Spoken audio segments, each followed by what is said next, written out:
Back on with the spotlight trained on the G20 summit, ladies and gentlemen. It's happening in India. The foreign ministers of various nations have touched down and they're going to be meeting together for a dinner, and there will be a photo opportunity. And this is at a time when we'll have Secretary Blinken also touch down on Indian soil. So there are no bilaterals between, and there are no chance meeting between America and China, America and Russia, but they will all be in the same room together, in which Tony Blinken has very clearly said it's a possibility, and it's all happening in India. The larger question is, how much can Bharat play influencer, not just host, but also influencer? Mind you, it's a very rare thing when nations who are directly, indirectly involved in conflict, war, who have called each other out as adversaries, they have sent their representatives at a common platform. At a time when we're seeing more than 1 year to the Russia-Ukraine conflict, all these people are present here.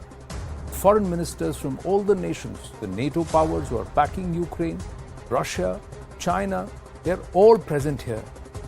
G20 is largely for trade, but politics, geopolitics is not going to be kept on the side. It's going to be an influence. How is India going to influence? How much of a role is India going to play to assert itself, get nations together to continue to engage, even if there is a conflict on the other hand? James cleverly raised the tax searches on BBC with Foreign Minister S. Jaishankar during a bilateral today, but India sent a clear message across to the UK. Subramaniam Jaishankar firmly telling his UK counterpart that all entities operating in India must comply with the law of the land. This happened on the sidelines. Let's listen into what James cleverly said.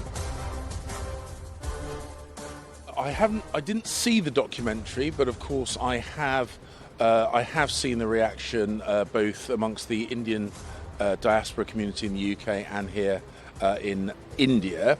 Of course, the BBC is an independent organisation. It's separate from government. And I have found that I still enjoy a very, very strong professional relationship with Dr. Jaishankar.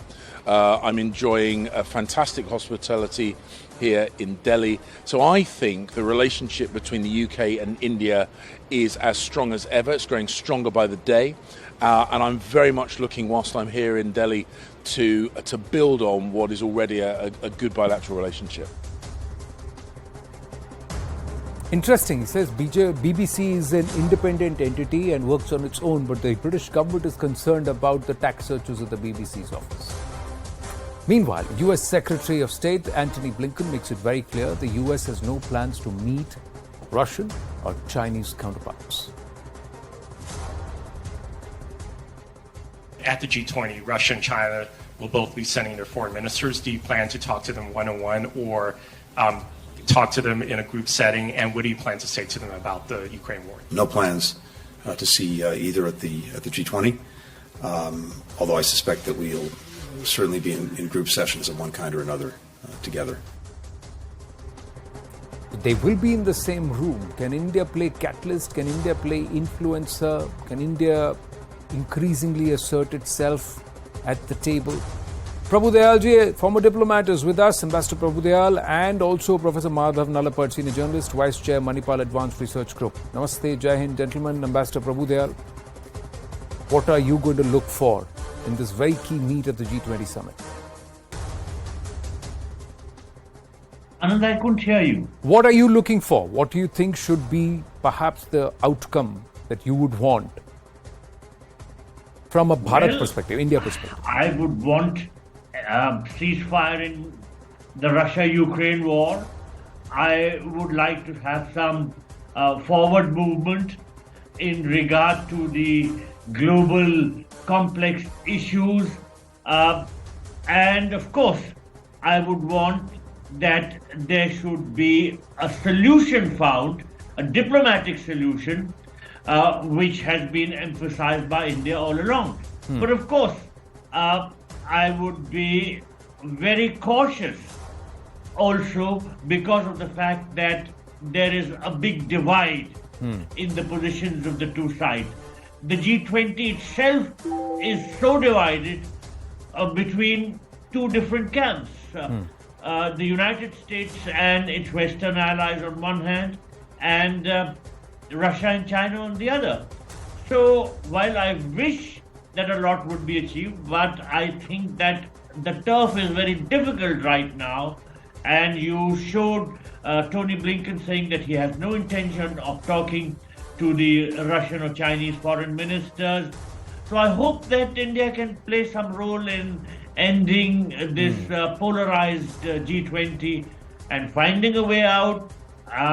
But really, I would not be very optimistic in this regard. But these nations have known how to continue to be adversarial but yet continue trade. So will India follow that line, that we may be adversarial but we will continue to engage in trade and economics, because let's keep these two separate?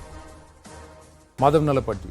Well, India has very steadily followed a policy of equidistance. We are not taking sides in this war. We have good relations both with the United States and the Western countries, and we have good relations with Russia. In fact, just 2 days ago, the State Department spokesman Ned Price said that the United States considers India a global strategic ally. And he pointed out the various factors which are drawing the two countries Prabhu Dayalji, see, these all nations are doing this, and that's why I would like to bring in Professor Madhav Nalapat also. India is also doing it. India is adversarial with China. The conflict is on, but we're still trading. We still have a huge balance of trade, and we're still importing in huge amounts what we need from the Chinese. So we're trading with them. Russia is in a conflict. We're buying oil because it makes sense, but we're also telling Ukraine that we are with you. We'll help you. We're sending them aid. America is doing the same. It's upgrading the F-16s for the Pakistanis while calling India as a global strategic ally. So everybody knows how to play this game. So is India going to keep the focus on trade and economics? Look, Anand, I'd like to say, first of all, it is a credit to India, specifically leadership of Prime Minister Modi, that you have Blinken, you have James Cleverly, and you have Lavrov and the Chinese foreign minister all coming to India at this important point of time. I think, you'll remember that in the past, there have been efforts to persuade G20 hosts not to invite one side or the other.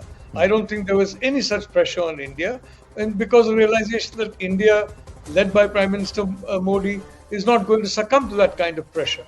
Having said that, Anand, let's be real. There is a fracture today in the global community. It's a fracture of Cold War 2.0. And frankly, I don't see that fracture being healed, at least in the foreseeable future.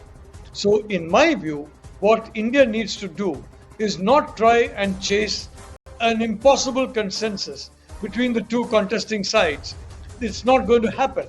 What India needs to do is to stand fast to the values espoused by the Prime Minister and the External Affairs Minister.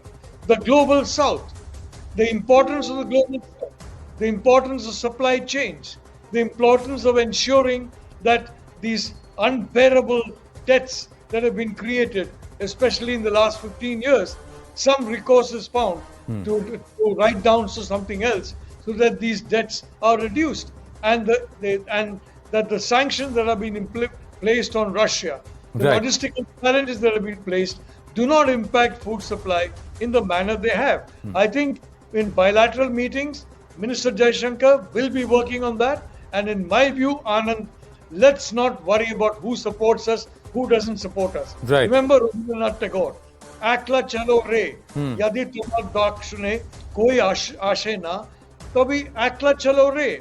I believe that Prime Minister Modi, and ably assisted by Minister Jaishankar, has a very good plan for the Global South. And I think India needs to articulate that plan, work on that plan, and I think use the platform for what it is supposed to stand for, and also never forget why you are there. What is the intent with which India is pegging itself at the table and saying that we deserve a seat at the table, because we are representing aspirational nations that look up to us to lead their cause and champion their cause, especially in terms of trade and economics. So, and of course, G20 can exert key influence as far as pushing through certain aspects within the WTO too. So will we keep the focus there and keep the politics aside, the geopolitics aside? We'll have to wait and watch how this pans out. I have to move on for the moment. Thank you very much, Professor Madhav Nalapat, and also Ambassador